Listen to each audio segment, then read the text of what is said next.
Manajemen ASN adalah pengelolaan ASN untuk menghasilkan pegawai ASN yang profesional, memiliki nilai dasar, etika profesi, bebas dari intervensi politik, dan bersih dari praktek KKN. Penerapan manajemen ASN tersebut berlaku untuk PNS dan PPPK yang diwujudkan dalam sistem merit, yaitu suatu sistem kebijakan manajemen SDM yang didasari pada pertimbangan kualifikasi, kompetensi, dan kinerja secara adil dan wajar tanpa membedakan latar belakang politik, ras, warna kulit, agama, asal-usul, jenis kelamin, status pernikahan, umur, ataupun kondisi kecacatan. Sistem merit dalam pengelolaan SDM meliputi perencanaan kebutuhan pegawai, harus dapat mendukung tujuan dan sasaran organisasi. Yang kedua adalah pegawai ASN terpilih memiliki pengetahuan, keterampilan, dan perilaku yang dibutuhkan jabatan atau organisasi. Yang ketiga adalah pegawai ditempatkan sesuai dengan perencanaan untuk memenuhi kebutuhan organisasi, bukan berdasarkan preferensi individu atau kelompok atau pertimbangan subjektif lainnya. Sistem merit dalam monitoring, penilaian, pengembangan meliputi pangkat dan jabatan diberikan berdasarkan kompetensi, kualifikasi, dan persyaratan jabatan. Pengembangan karir diberikan berdasarkan kompetensi, kualifikasi, dan persyaratan jabatan sesuai kebutuhan instansi masing-masing. Mutasi pegawai dilakukan dengan mempertimbangkan kualifikasi, kompetensi, dan kebutuhan instansi dan penilaian kinerja. Sistem penilaian kinerja bisa membedakan pegawai berkinerja dan tidak berkinerja, serta memberi kesempatan kepada pegawai yang tidak berkinerja untuk diperbaiki.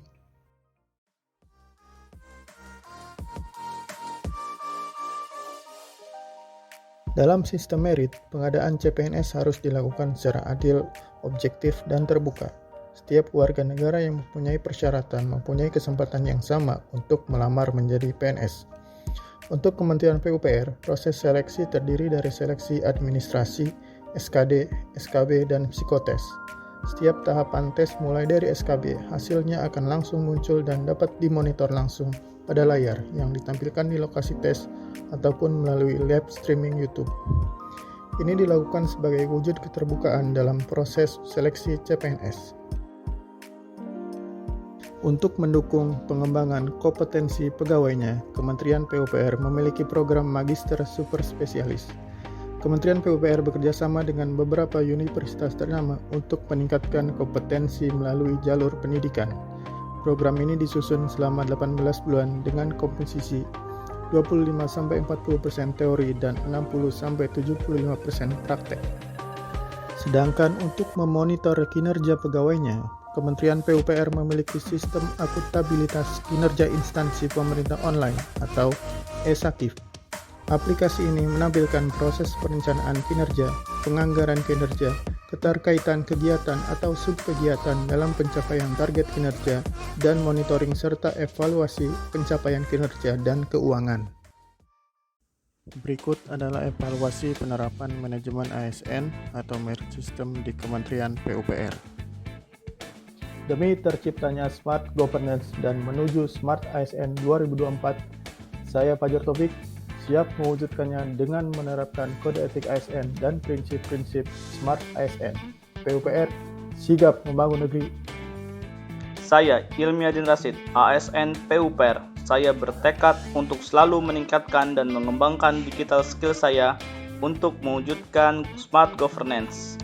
Kemudian hari beriringan dengan perkembangan teknologi yang semakin maju, maka dari itu saya Muntazim Mutadi akan mendukung Smart ASN PUPR Jaya. Saya Irfan Hilmi Fauzan siap mewujudkan Smart Governance melalui transformasi layanan digital. Sebagai insan PUPR, saya siap menjadi ASN yang profesional, memiliki nilai dasar, bebas dari intervensi politik, bersih dari KKN, dan senantiasa meningkatkan kualifikasi, kompetensi, dan kinerja demi mendukung terwujudnya Smart Governance. PUPR sigap membangun.